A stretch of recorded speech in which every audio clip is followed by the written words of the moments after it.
Hello and welcome to the award-winning To Hell and Back podcast. I'm your host Nathaniel Witto, and we are proudly sponsored by Kingfisher and Old Zoological Bar in Hull. And today we have an opposition preview with Tom from And He Takes That Chance podcast. So Tom, how are you this evening? I'm not bad, mate. Nice to be back on again. Same circumstances as the last two times I've been on, I think. But yeah, we'll delve into that, won't we, throughout this next few minutes. Yeah, we've recently just had our 1 year anniversary with Lima Senior, so to be a Hull fan is kind of a positive thing. But just talk to me a little bit about Neil Warnock keeping you up the last season, and then the managerial change you've made already this season. Yeah, so I think Warnock coming in was a bit of a I don't know. I think a lot of Town fans kind of obviously wanted it. He was a legend at Huddersfield before last season because he got us promoted into the now Championship. And I think there was always a bit of, I wonder if Warnock could ever come back to Town kind of thing. And I think it was a very sensible appointment on a couple of fronts. I think if we'd have ended up getting relegated, it would have softened the blow a lot because there'd have been a bit of fight there and it would have been under Warnock still. And, I think a lot of Town fans were just happy to see Warnock back because before he came in, I think a lot of people were resigned to us going down, to be honest. I think I remember when we played you that away game and Fotheringham was still in charge, but I remember us both saying it was an important game for both of us at that point. I think you just about got out of it. You were about to get out of it, and I remember us both saying if Town win this, we might be able to get a bit of momentum going. We ended up drawing, didn't we? But and Fotheringham gone. Warnock keeps us up, brilliant stuff.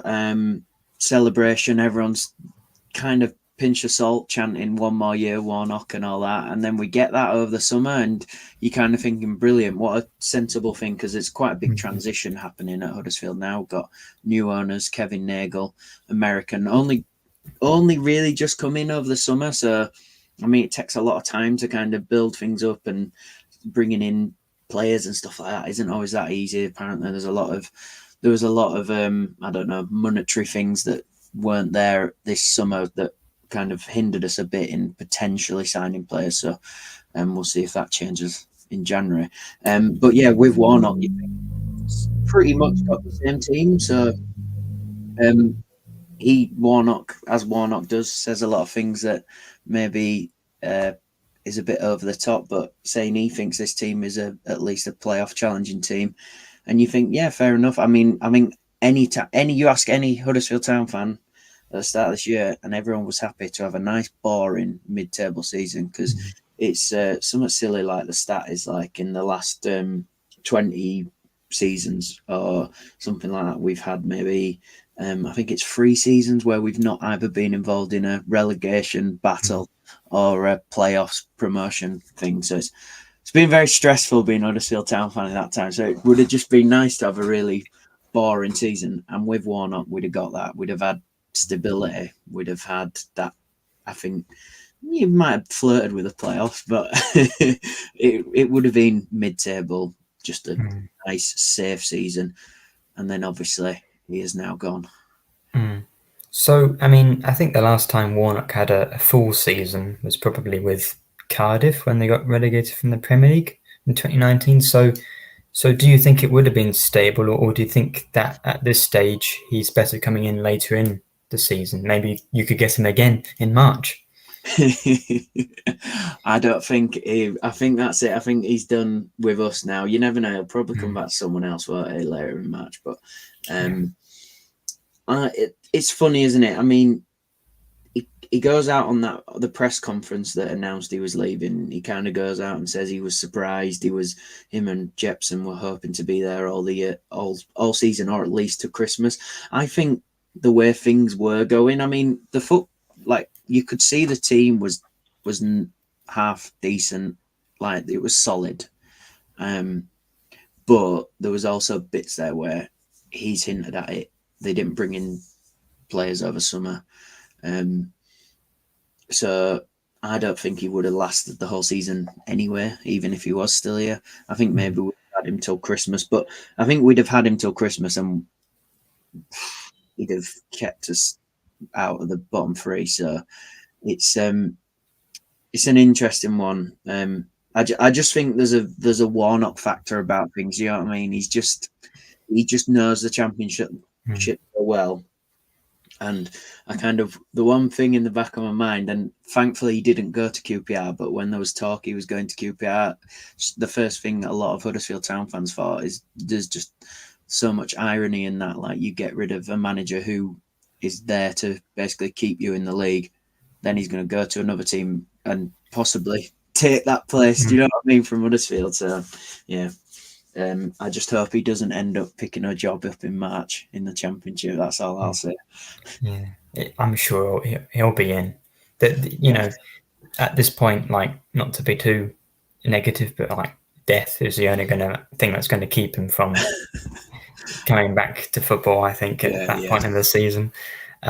So Darren Moore, I think, was a bit harshly done at Sheffield Wednesday, because I know some people will say, oh, well, with that squad you should be winning League One, but you can see so many times that it doesn't work out like that.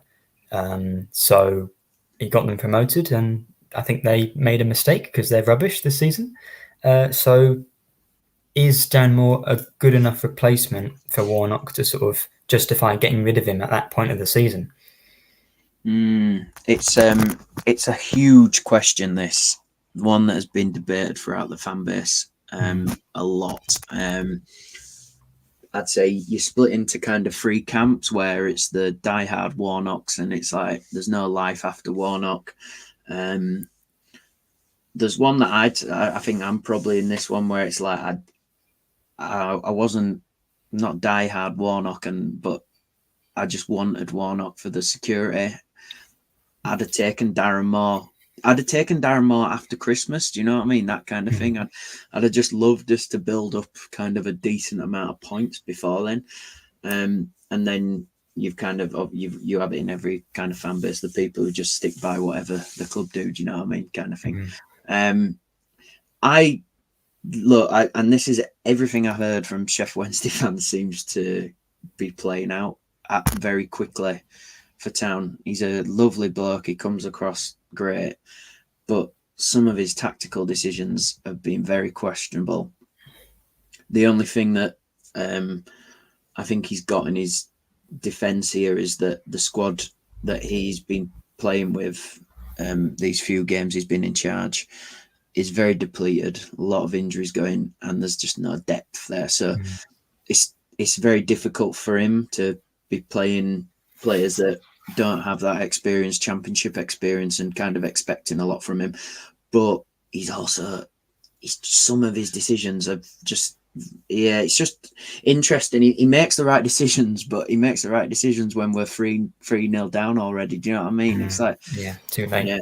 Yeah, too late, too little, too late. But I think regardless, I mean, unless it's getting absolutely terrible and we're bottom of the league by, you know what I mean, January, I think you've got to see it out with him, because these last three seasons we've just been chopping and changing too much, and it's never good for a football club, that is it. You need a bit of stability. You need to give him some time, get his own players in, that kind of thing.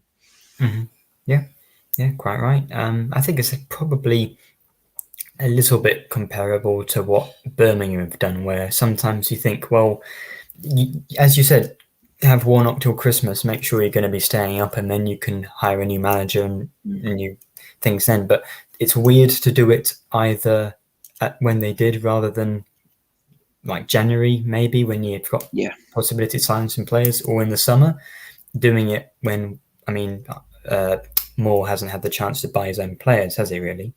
No. So, and you think Birmingham, it hasn't really worked for them, because, I mean, we beat them easily. It's a bit of a risk. So, but you think stick with him?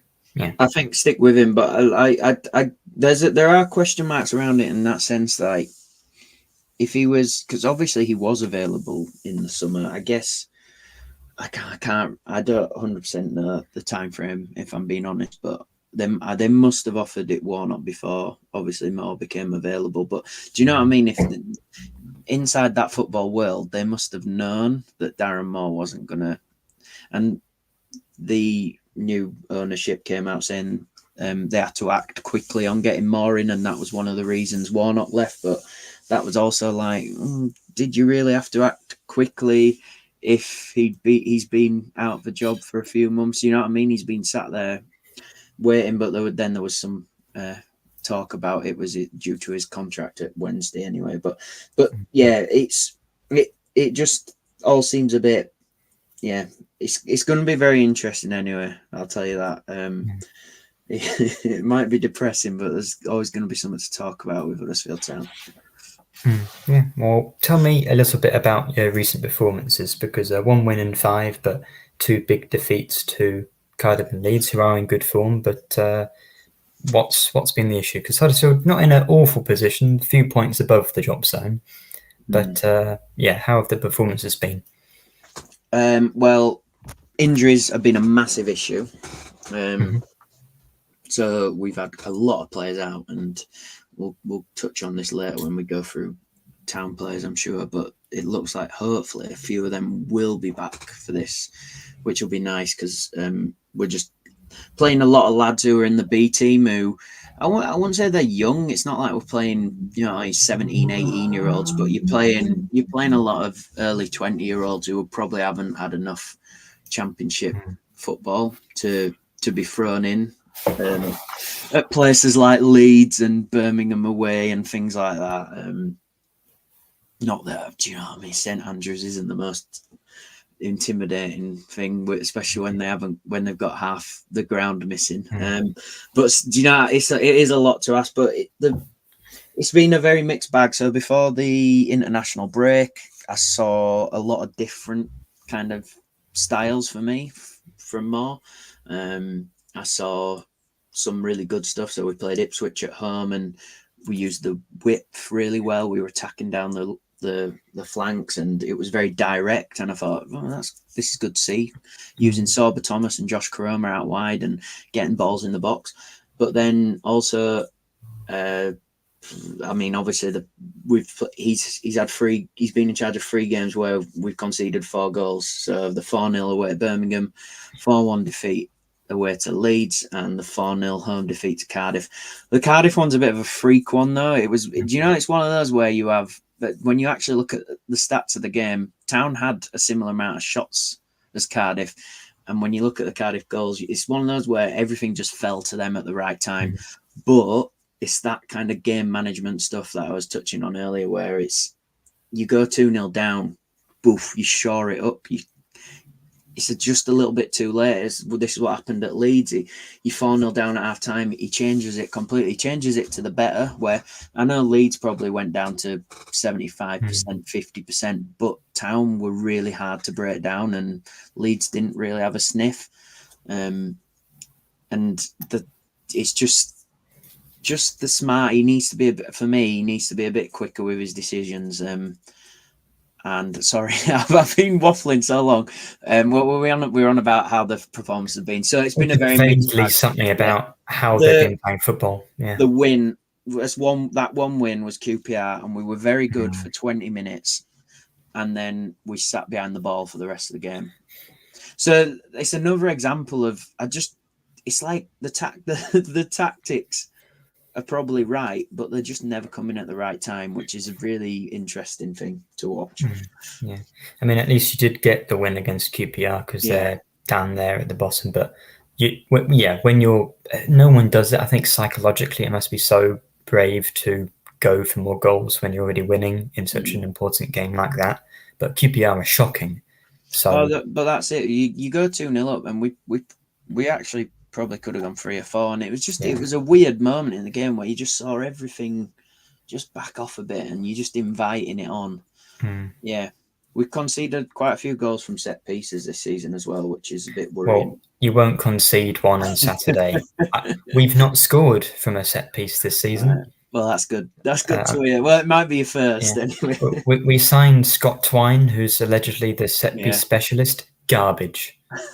I mean, I think the thing is, once you get once he misses the first few or hits the first few set pieces, then the pressure's on him, because he scored free kicks at a higher rate than even Ward-Prowse.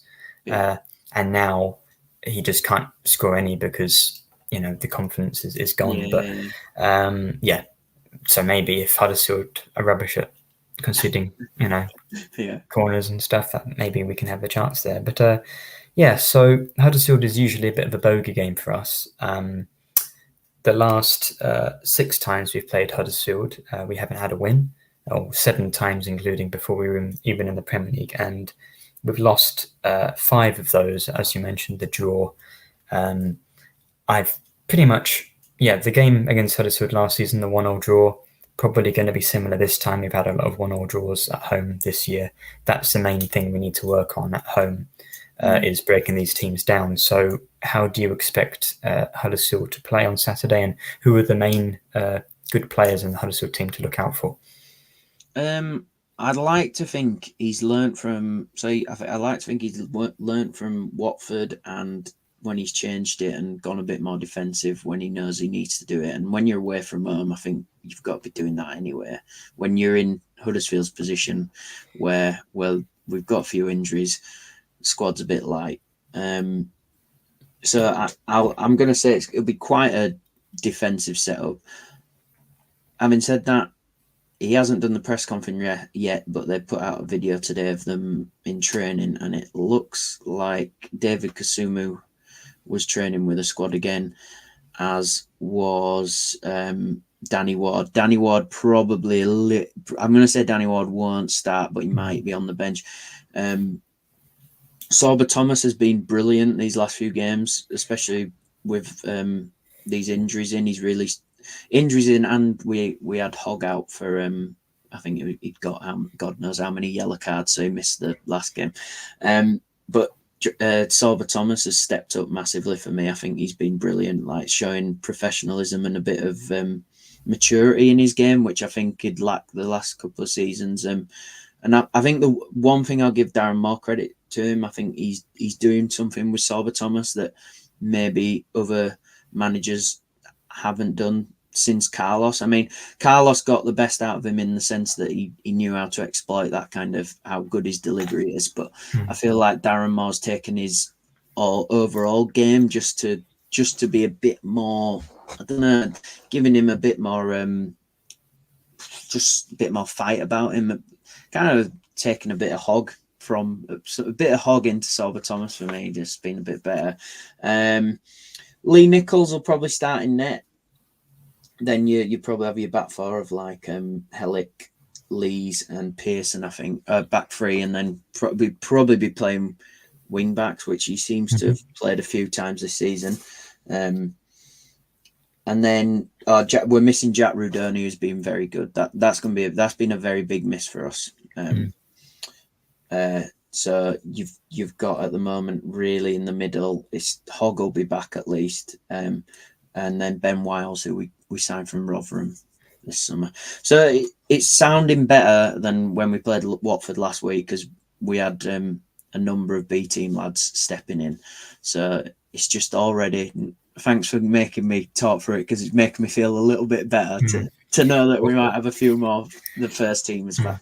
Well, I've got bad news for you that Jaden Philogene missed the game at West Brom, but he's going to be back. Yeah, I was hoping he'd miss this one as well. Yeah, I mean, he's been just incredible. I knew he was going to be a really good signing, but I thought that he'd be getting to these sort of levels towards the back end of this season. I knew he would be a really good player, but he was a bit profligate at Cardiff. But then so far he's been just amazing, and definitely our best player, at least in an attacking sense. Yeah. So, I mean, we've not tonked anyone at the KCOM or the MKM since we beat QPR last season.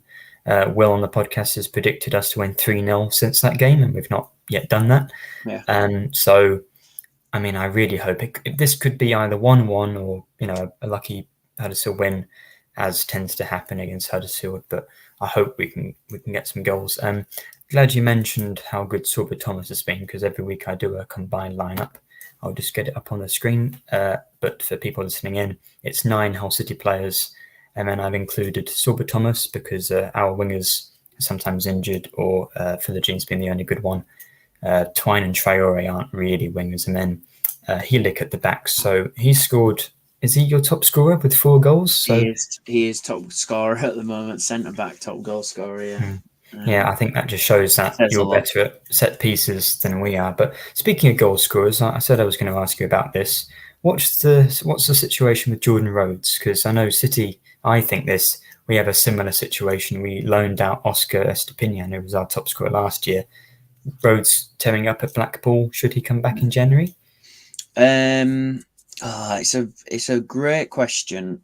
So Jordan Rhodes, he absolutely loves League One, doesn't he? I think we know that now. He's gone back to Blackpool and he can't stop scoring. Well, he used to love the Championship. He did.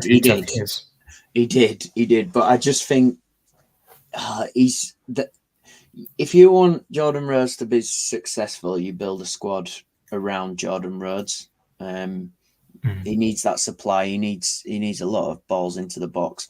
So it depends what Darren Moore wants to do, doesn't it? I don't think I've seen that in the last few games where I think Jordan Rhodes just comes into this game and, do you know what I mean? We're not creating loads of chances and missing them in and around the box where I'm thinking, oh God, if we'd have had Rhodes, we'd have won this.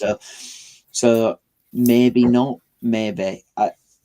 It's another thing where will Kevin Nagel, the new owner, will he back more and give him some funds? It's one of those. So I just want Rhodes back because he's so close to scoring 100 goals for Town. So I think it's 100. It sounds a lot, but I think it is 100, which is mad. So I just want him back for that, really. I just want him to reach 100 for Town, to be honest. Unfortunately, he's had 2 stints at the club, and most of those came in the first stint about 10 years ago. When he scored about 50 in a season. So it'll be interesting to see what Darren Moore does, because obviously he's managed him before when he was at Wednesday. So whether he'll be like, yeah, he could do something here. We'll see, won't we? I would always welcome him back though, just for that. Who will start up front on Saturday? Is it this Bergsog player? Is it? I think I might be making this up. Is it Harrett?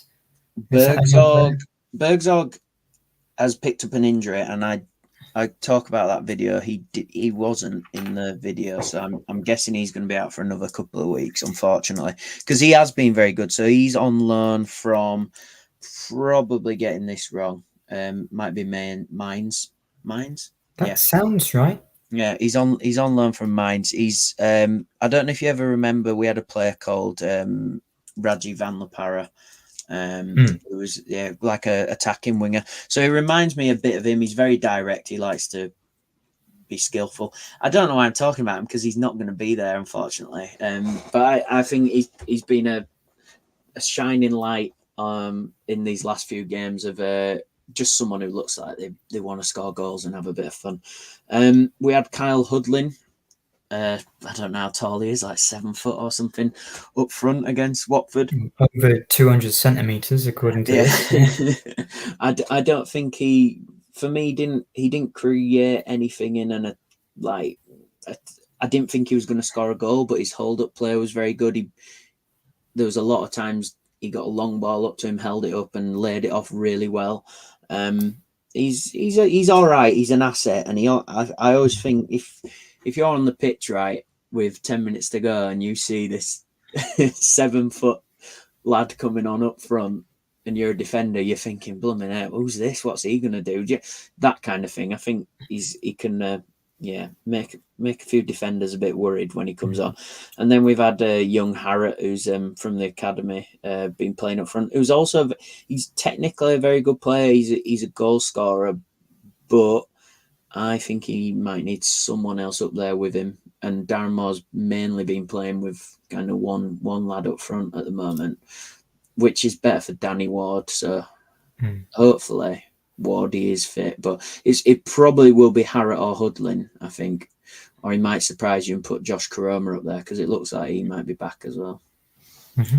Fair enough. So last thing to ask is, what's your prediction for this game? Because I think I'm scared to predict a City win, because our record against Huddersfield is just so poor. Yeah, it's funny, isn't it? I mean, I don't really ever think we're anyone's bogey team, but it is like since, is it 2015 or 2016 or something, you haven't beaten us. Yeah, So it was the first game we had when we got relegated from the Premier yeah. League the second time, and it was 2015, August 2015. So I mean, you are due a win. Really, it's been a long time. That's true every time, though. Yeah. I think on my podcast I said that we would lose this game 2-1. But I just think if he sets up to annoy, and we keep it tight for whatever 60, 70 minutes, because you lot, but you've been getting really good crowds, haven't you, this season? Like this things are looking up for Hull. So, but if we keep it quiet, keep you lot quiet, you get you a bit aggy. You know what I mean?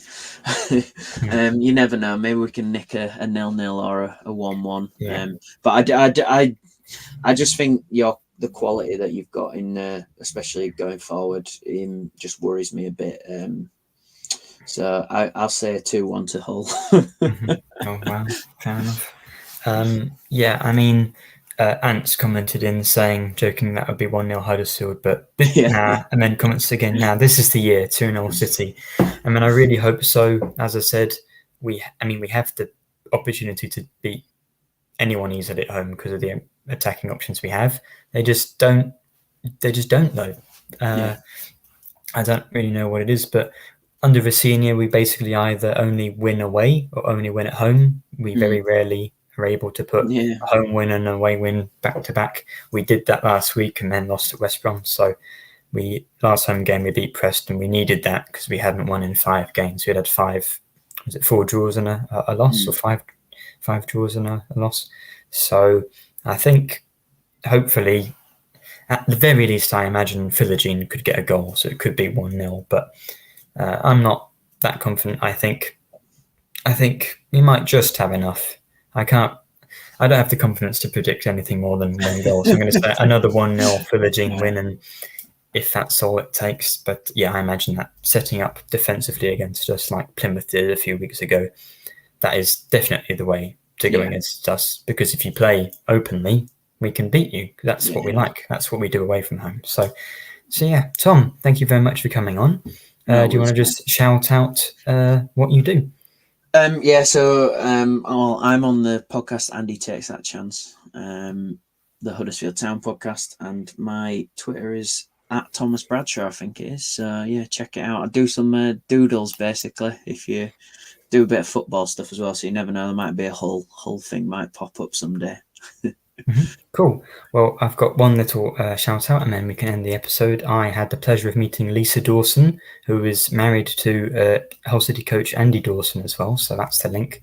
And I saw them at their office at the stadium recently, and they're a great charity who help sort of underachieving primary school kids with their education, and they take them to Hull KR and to the stadium, and they measure the pitch and stuff like that. So definitely look into what they do. And I had the pleasure of meeting them. So I said, I'll shout you out on the podcast, which is what we like to do here. So thanks to everyone who's liked and commented. Looking very forward to the next episode. And then after that, we're going to be going to the Football Content Awards final in Liverpool. So wish us luck there. And that'll be a great opportunity. So thanks again. Thanks, Tom. And we'll see you again next week.